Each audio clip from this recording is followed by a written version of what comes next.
दोस्तों, क्या आप जानते हैं जो रेशमी कपड़े हम पहनते हैं उसमें लाखों कीड़ों का मांस मिलाया जाता है। आखिर कैसे बनते हैं कीड़ों से रेशम के कपड़े? गर्मियों में मखमली कुर्ते मर्दों की शान होती है, तो मखमली रेशमी साड़ियां महिलाओं की जान में बसती है। लेकिन इन रेशमी साड़ियों, दुपट्टों और कुर्तों के लिए रेशमी कपड़ा बनाने के लिए हर रोज लाखों कीड़ों की अपनी कुर्बानी देनी होती है। बड़े बड़े मशीनों के बीच कैसे तैयार किया जाता है कीड़ों से रेशम? आज के हमारे इस वीडियो में हम आपको बताएंगे कि कैसे कीड़े से तैयार किया जाता है रेशम। तो चलिए शुरू करते हैं। रेशम की साड़ियां और कपड़े तो सभी ने देखे होंगे, लेकिन किस तरह रेशम के धागे बनाए जाते हैं कम ही लोग जानते होंगे।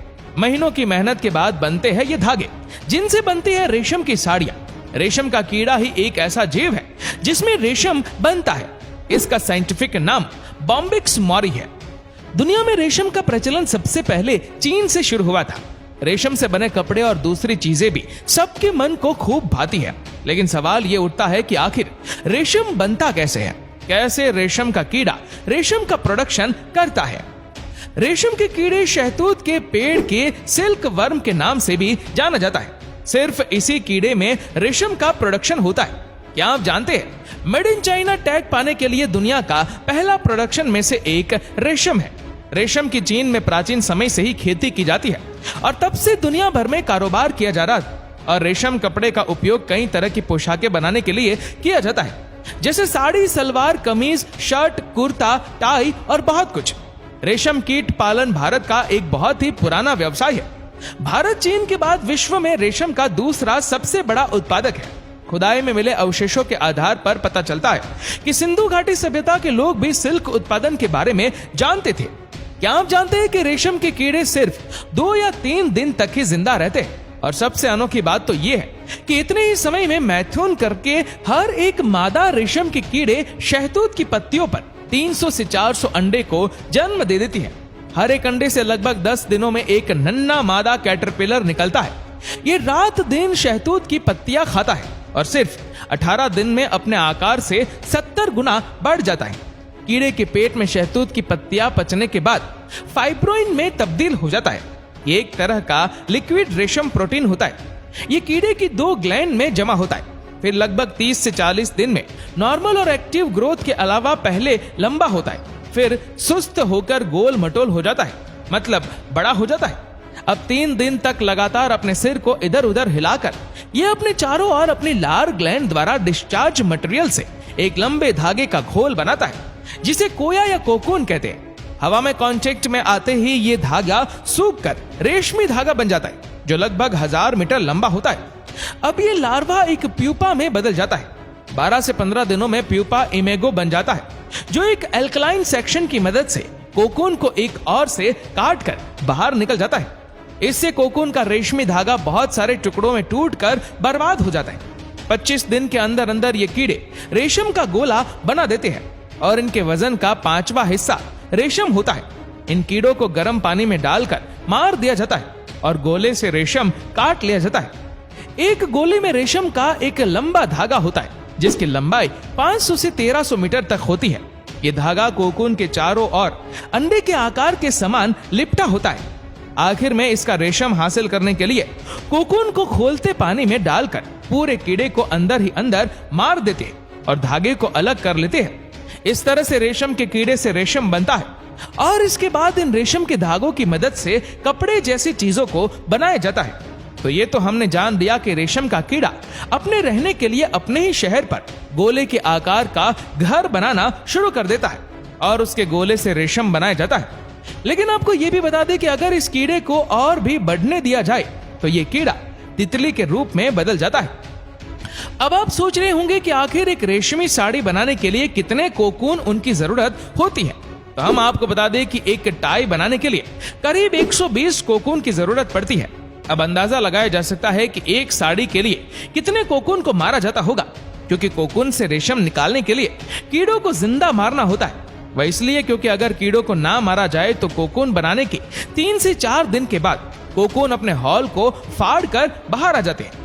ऐसे में रेशम का धागा खराब हो जाता है, इसीलिए कोकून को गर्म पानी में उबाला जाता है और इसी खोल के अंदर कीड़ा मर जाता है। फिर खास मशीन से रेशम के धागों को अलग किया जाता है।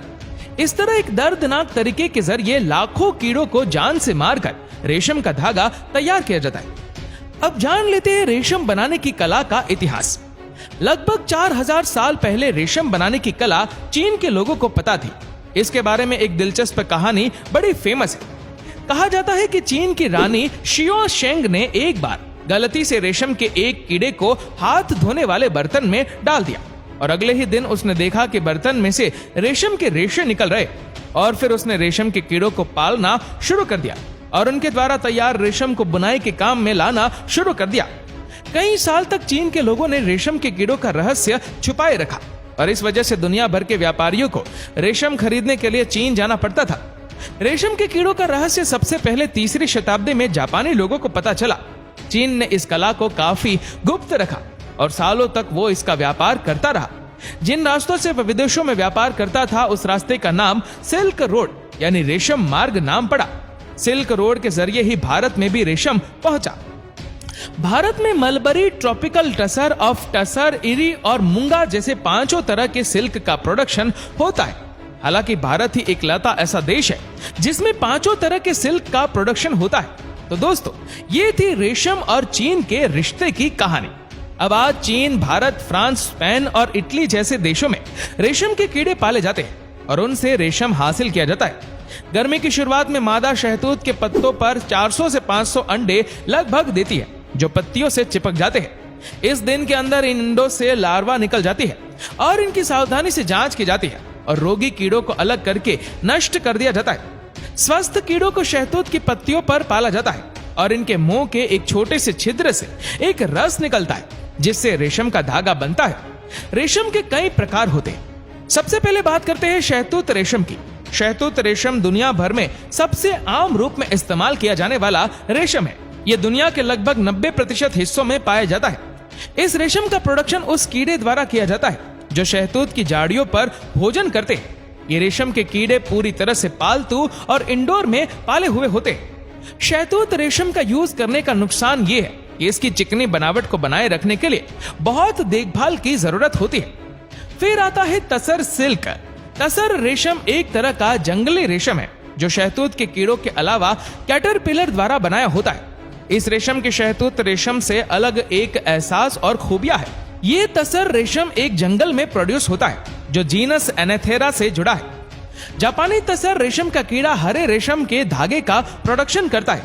वही दुनिया भर में ज्यादातर तसर रेशम तांबे के रंग के होते हैं और खास रूप से फॉर्मेशन और इंटीरियर में इस्तेमाल किए जाते हैं क्योंकि वो दुनिया में सबसे ज्यादा मजबूत फाइबर है। 3रे नंबर पर आता है एरी सिल्क। एरी रेशम जिसे एंडी रेशम के रूप में भी जाना जाता है जो कि एक मलाईदार सफेद रंग का रेशम है। ये रेशम कीट 2 घरेलू प्रजातियों से हासिल होता है जिन्हें सामिया रिकिनी और फिलोसेमिया रिकिनी के नाम से भी जाना जाता है।